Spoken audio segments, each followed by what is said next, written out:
Alright, prediction time, and I'm going to try to keep this one brief and not reiterate too many of the same points that I made in any of my more recent videos and live streams, but I'll also try to touch on some points or things that I missed. But let's get into it. Ash versus Yugi, and this is just my prediction video. I'm not going to criticize too much the death battle itself. There will be a review for that. But in regards to my thoughts based on the power scaling of both of these characters, my main thing is this. So I've often talked about the whole thing of, well, how is this fight going to work? Is it going to be an army battle? Are they going to fight one-on-one? Are they going to try to find a way to marry a Pokemon battle with a Yu-Gi-Oh duel? If so, how is that going to work? Because the rules work so fundamentally differently. The whole thing is a headache, but I'm not going to get into that. The main problem I have with this fight, and makes me lean heavily towards the fact that Yugi is going to win, is ignoring the fact that Yugi has the Millennium Puzzle, he has powers. Okay, let's move past that a little bit. But another thing I'll touch on a little bit, because people have been talking about in my comment section and in my Discord, well, Ash has superhuman attributes, you know? And yes and no. It is true that Ash does sometimes do things that makes no sense for him to do, like survive electricity or be able to pick up a Larvitar, which is like thousands of pounds. But here's the problem with that. These things are also extremely inconsistent, and it's likely that the writers just forget certain things or don't realize that, yeah, this Pokemon might be small, but I think they sometimes forget that while this Pokemon is small, it's also supposed to be like a ton or something like that. Because you also have to remember that if Ash is superhuman, why did he need a bicycle to outrun an angry flock of Spearow? Or why did Ash get killed by a falling chandelier? Yes, that happened. If you remember in the Pokemon anime, there was an episode where Ash was looking for a ghost type to help him defeat Sabrina. So he goes to the Pokemon Tower, and a Haunter, Gengar, and Ghastly starts pulling pranks on Ash and Pikachu, and a chandelier falls on Ash and Pikachu, killing the both of them.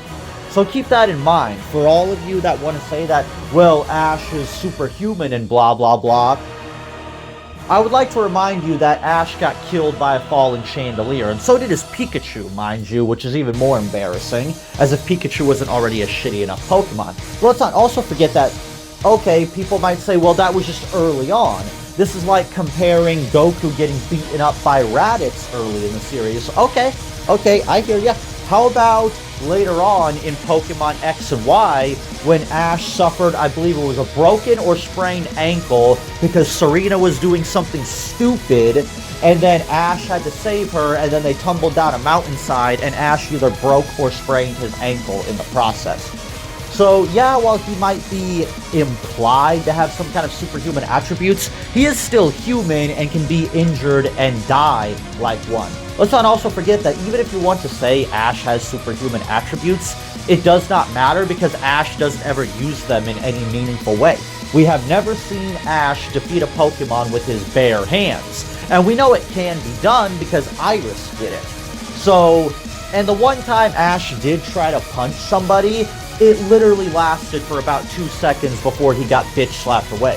So Ash is not the kind of guy that's going to get into a fist fight with you. That's just not going to happen. Meanwhile, Yugi actually will fight you with his magic if he so wishes, and will kill you if he so wishes. And again, even if you want to argue that, like, Yugi is a good guy and he's not going to kill Ash, okay, Yugi might have a problem with killing Ash. The Pharaoh won't. A team, Yami, Big Yugi, whatever you want to call him, he will kill Ash if he so wishes, and if he deems him as a threat. He won't hesitate to kill Ash. Hell, Yami has killed people for a whole lot less. And I think that's the difference here. So I think trying to bring up any implied superhuman attributes with Ash is pointless and a waste of time, because even if he does have superhuman attributes, He doesn't use them. Ash has never gotten into a fight. Ash has never beaten anybody down. Ash has almost never made any kind of use of weapons other than maybe his Pokemon, so it's a completely moot point. But here's another thing I want to focus on here. Ash's actual Pokemon. Now, I talked about this in my live stream, but I'll go a little bit deeper into it. Ash has around 90 Pokemon.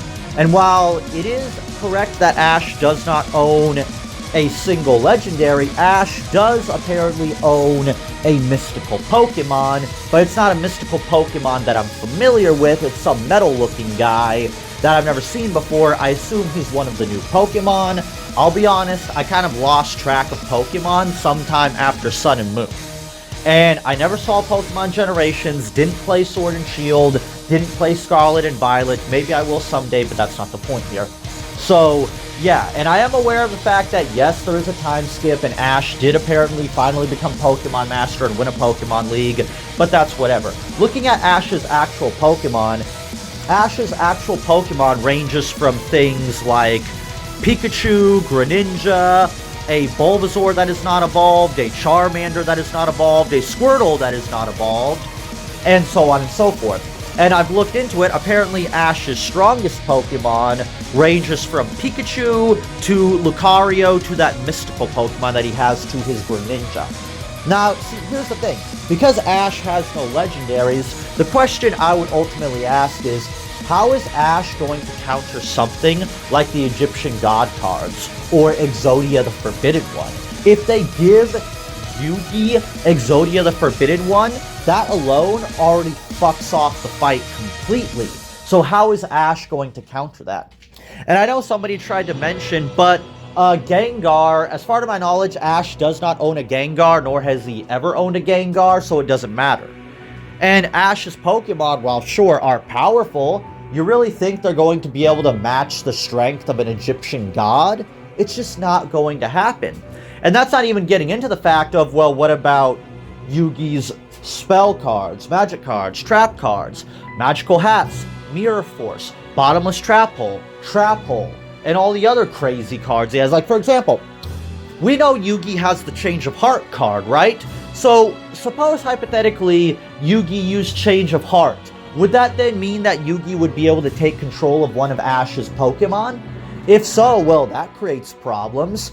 And the list just goes on and on of all kinds of different issues that you run into when you're trying to compare Ash's Pokemon versus Yugi's monsters. Because Yugi doesn't just have monsters, he has magic through the use of his Millennium Puzzle and through the use of his spell cards, his trap cards, his equipped cards, and so forth.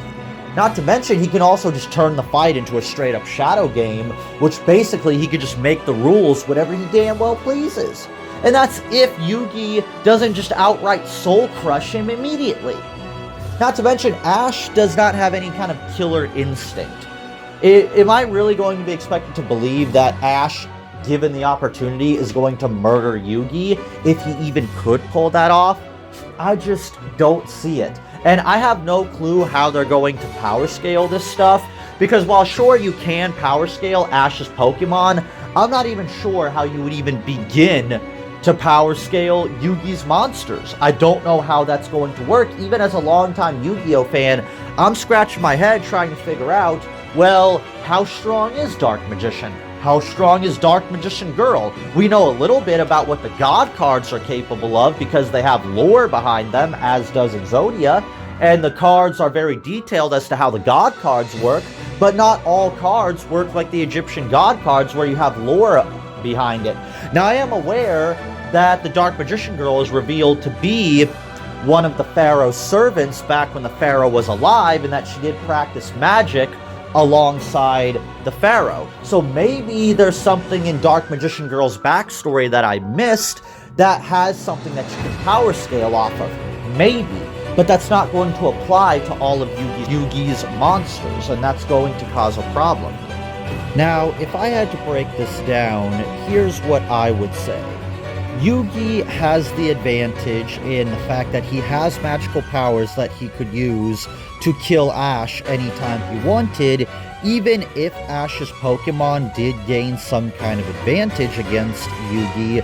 Well, all he would have to do is just bring Ash into the Millennium Puzzle, not his Pokemon, and now Ash is separated from his Pokemon, and for all intents and purposes is powerless, or he can just Mind Crush him anytime he wants. Well, now Ash is dead and unable to give orders to his Pokemon. Even if they try to act independently of their own free will, and this is another problem I have with the fight, how is this fight going to work? Does the fight end when either Ash or Yugi dies, or does Yugi have to kill all of Ash's Pokemon? For example, if Yugi just says fuck it and uses Mind Crush, or uses a Shadow Game to kill Ash, does that mean the fight ends, even if some of Ash's Pokemon are alive? And another thing I'll say is, I do believe that Yugi will also take the experience category and is a smarter, better tactician than Ash. What has to be remembered about Ash is he has always been one of the worst Pokemon trainers of all time. Ash has never really been a brilliant tactician, and he has lost fights that he otherwise should not ever lose, such as that time he lost to Cameron, who didn't know that a full Pokemon battle involved 6 Pokemon instead of only 5, or that time later on in Sun and Moon when he lost a Pokemon battle to Team Rocket for the first time in years. So Ash is hardly like Red over here, where he's some kind of brilliant child prodigy or anything like that. I would say Ash has average intelligence at best and below average intelligence at worst. Ash is just not a smart guy. He never has been. Yugi, on the other hand, is not only a smart duelist on his own, but through the Pharaoh, he is able to call upon hundreds of years of experience and knowledge that he can get from the Pharaoh. And I do think that that will play a factor here. I think that Yugi will be far more effective at using intelligence and tactics against Ash in a way that Ash won't be able to understand, because Ash doesn't have hundreds upon hundreds of years of experience and history to call upon. And the Pharaoh isn't just skilled in Yu-Gi-Oh! Duels, he is also skilled in magic, specifically Egyptian magic. And I think that gives him a massive advantage here. Now, I don't know if they are going to focus purely on their monsters or the stats of Ash and Yugi themselves. I don't even know if physical stats are even going to matter here. I can't imagine that they would. Maybe they'll count the physical stats of Ash and Yugi's Pokemon, but again, that's tricky to calculate. For example, okay, Dark Magician Girl is able to destroy a dragon with 1500 attack power. Well, what does that mean for Ash's Pokemon? I just think that no matter how you slice it, Yugimoto will and should come out on top here, because if there is any character that is least qualified to win a death battle, it is Ash Ketchum.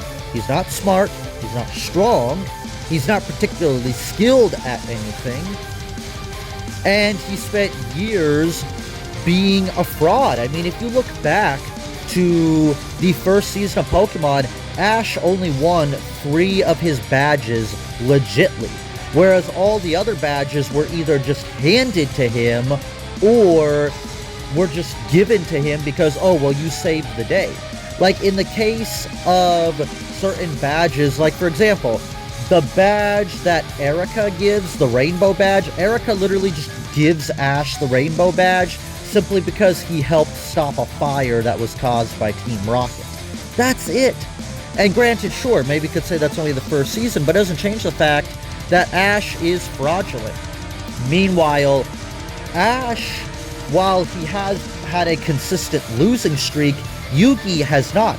There was a time where Yugi never lost a duel, and even when Yugi did lose a duel, it had to be done through dirty tactics like what Kaiba pulled, where he told Yugi that, okay, you could win this duel right now, but the explosion from the holograms will make me fall and I could die. But for the most part, when a duel was fought on even terms, Yugi almost always would come out on top. So I think that is a factor here. And I wish I could talk more about the power scaling, but I really don't know how this is going to work. Because I don't know if Ash is only going to get access to 6 Pokemon, or if Ash is going to get access to all 90 of his Pokemon. Same with Yugi. Is Yugi going to get access to all of his cards or only some of his cards, because as I mentioned in previous videos, Yugi has access to multiple decks. So this whole thing is going to be a mess, and I really have no clue how this is going to play out. But in regards to my prediction, I got to go with Yugi Moto on this. Now, what do you think? I know a lot of you also think that Yugi Moto is going to win, but if you do legitimately think that Ash Ketchum has a chance to win this battle, well, let me know what you think of how you believe that Ash would win, because this is just simply my prediction. Maybe there's something that I'm missing here. But that's my prediction, and I'll see you guys around next time.